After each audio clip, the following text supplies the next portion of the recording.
Hello students. आज हम start कर रहे हैं हमारा first chapter that is rational numbers exercise 1.1। तो सबसे पहले हम समझेंगे कि रैशनल नंबर क्या होता है। तो rational number is nothing but a fraction.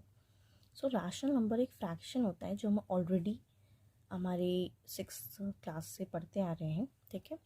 तो fraction is basically numerator and a denominator, ठीक है। सो न्यूमरेटर और डिनोमिनेटर से जो एक नंबर फॉर्म होता है उसको हम क्या बोलते हैं, फ्रैक्शन कहते हैं, ठीक है। सो ये जो आपको दिखाई दे रहा है, ठीक है, ये क्या है, एक रैशनल नंबर है, फ्रैक्शन भी है। तो जितने भी फ्रैक्शंस होते हैं वो सब एक रैशनल नंबर होते हैं, ठीक है।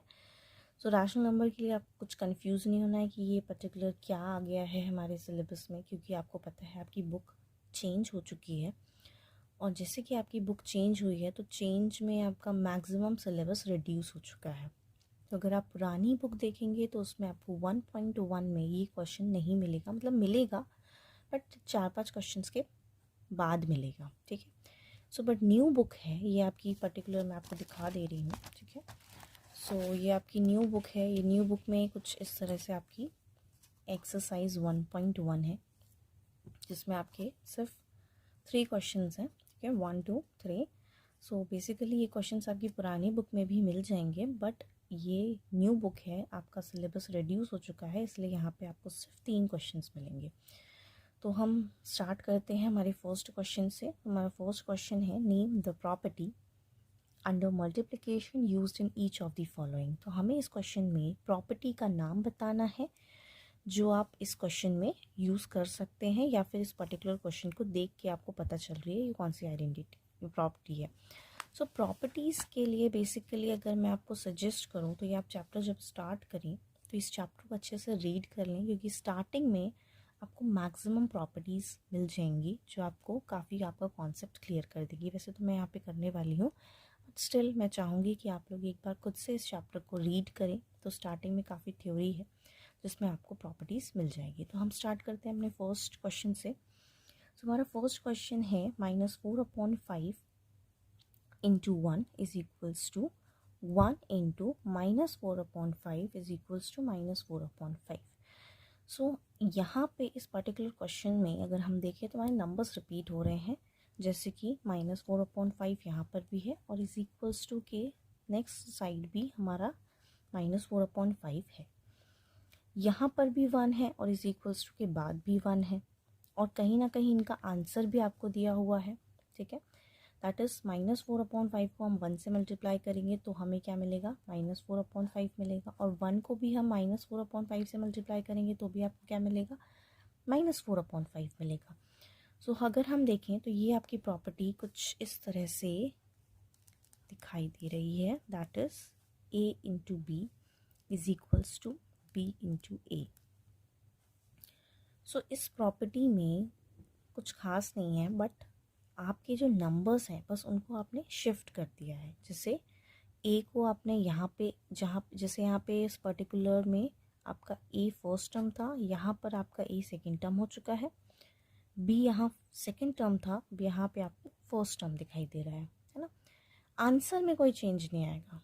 कैसे आंसर में कोई चेंज नहीं आएगा? फॉर एग्जाम्पल अगर हम यहाँ पे लेते हैं 1 और यहाँ लेते हैं 2, तो 1 2 ज़ा 1 2 ज़ा इज़ ऑल्सो 2, ओके, एंड 2 1 ज़ा इज़ ऑल्सो 2। सो दोनों के आंसर्स में कोई चेंज नहीं आ रहा है, ओके।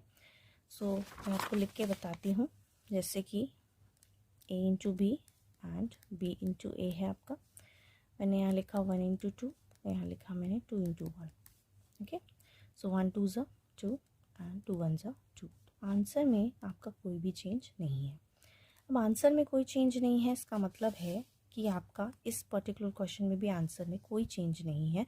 तो अगर आप इस प्रॉपर्टी को देखते हो, अगर आप अपने नंबर्स को शफल कर देते हो तो शफल करने से, मल्टीप्लाई करने के बाद आपका आंसर सेम रहेगा, आंसर में कोई भी चेंज नहीं रहेगा, ओके। सो पर्टिकुलर इस प्रॉपर्टी को हम क्या कहते हैं, तो इस पर्टिकुलर प्रॉपर्टी को हम कहते हैं कम्यूटेटिव प्रॉपर्टी। कम्यूटेटिव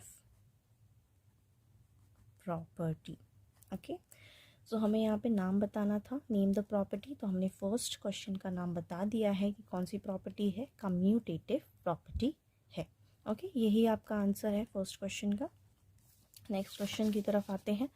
तो नेक्स्ट क्वेश्चन पे आपसे कहा है कि -13/17 into -2/7 is equals to -2/7 into -13/17। ये कहीं कहीं आपका मैच हो रहा है आपके फर्स्ट क्वेश्चन से। ओके, कि अगेन यहाँ पे एक टर्म है जो यहाँ पे फिर से रिपीट हो रही है, अगेन सेकेंड टर्म है जो यहाँ पे फर्स्ट टर्म बन चुकी है। इसका मतलब कहीं ना कहीं ये अगेन आपकी कम्यूटेटिव प्रॉपर्टी है।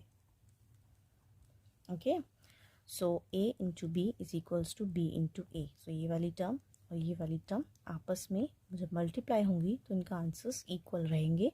ठीक है, सो अगेन इसका आंसर हो जाएगा आपका कम्यूटेटिव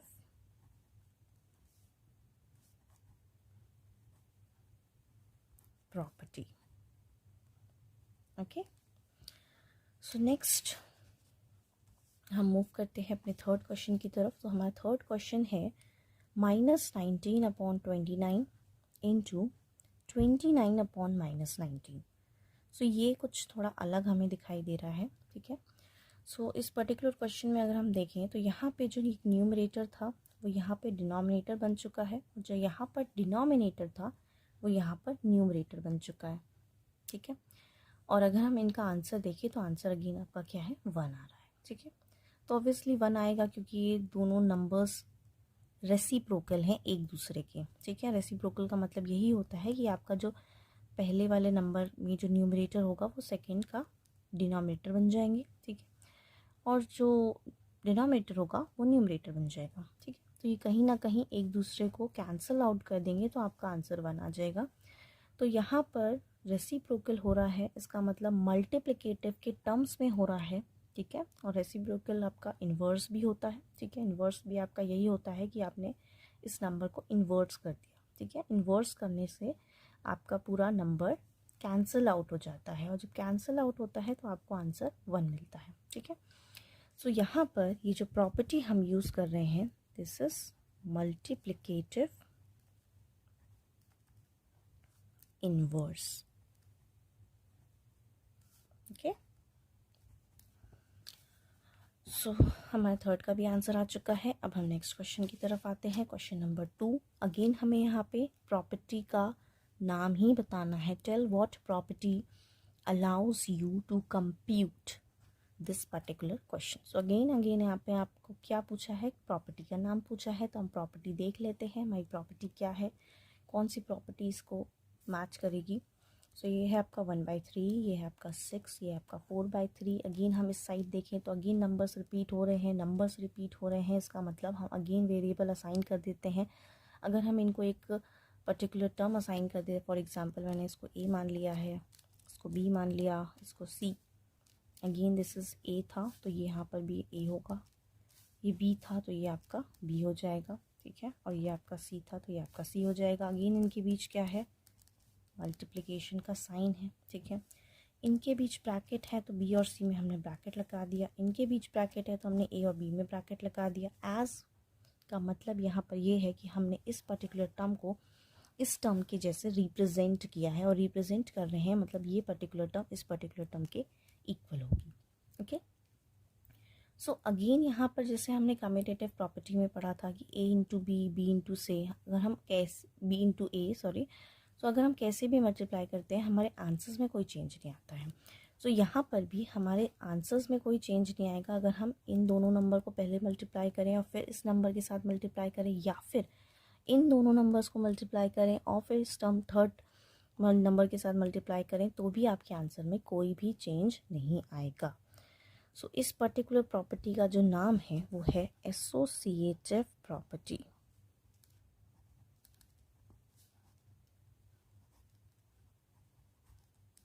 ओके, सो एसोसिएटिव प्रॉपर्टी आपका आंसर हो गया है कि हम इस पर्टिकुलर क्वेश्चन को एसोसिएटिव प्रॉपर्टी के थ्रू कंप्यूट कर सकते हैं। ओके, आई होप ये क्वेश्चन आपको समझ में आ गया होगा। हम नेक्स्ट क्वेश्चन पे आते हैं। The next question is the product of two rational numbers is always a dash. So अगर हम दो रैशनल नंबर लेते हैं, उनका प्रोडक्ट करते हैं तो आपको क्या मिलेगा। तो मैं आपको बता चुकी हूँ rational number is nothing but a fraction. So rational number अगर फ्रैक्शन है, इसका मतलब हम खुद से दो फ्रैक्शन अज्यूम कर लेते हैं, उनको प्रोडक्ट करके देखते हैं कि क्या आता है। ओके, सो लेट्स एग्जाम्पल लेते हैं। फॉर एग्ज़ाम्पल मैंने एक फ्रैक्शन लिखा 2/3, ठीक है, और मैंने नेक्स्ट फ्रैक्शन लिखा है 3/4, ठीक है। सो इस पर्टिकुलर फ्रैक्शन को अगर हम कैंसिल आउट नहीं भी करते हैं या सिर्फ मल्टीप्लाई भी करते हैं, तो अगर आप देखते हो तो 2 3 6 एंड 3 4 12, ठीक है। सो ये अगर हम दो फ्रैक्शंस को मल्टीप्लाई कर रहे हैं तो आपको अगेन क्या मिल रहा है, एक फ्रैक्शन मिल रहा है, ठीक है ना। सो फ्रैक्शन ही मिल रहा है, इसका मतलब अगर हम दो रैशनल नंबर को मल्टीप्लाई करेंगे तो हमें एक रैशनल नंबर ही मिलेगा, है ना। सो अगर हम दो रैशनल नंबर का प्रोडक्ट करते हैं तो हमें क्या मिलेगा, रैशनल नंबर ही मिलेगा। Got it? So this will be your answer. So हमारी एक्सरसाइज फिनिश हो चुकी है। आई होप आपको ये पूरी एक्सरसाइज अच्छे से समझ आई हो। कोई भी डाउट आता है तो आप मुझे कमेंट सेक्शन पे बता सकते हैं, मैं बिल्कुल उसे नेक्स्ट वीडियो में क्लियर करूँगी। और आप ऐसे ही मेरे सारे वीडियोस चाहते हैं कि मैं आप हर एक्सरसाइज को आपके साथ सॉल्व करवाऊँ, आपको एक्सप्लेन करूँ, तो आप प्लीज़ मेरे चैनल को लाइक एंड सब्सक्राइब ज़रूर करें। Thank you.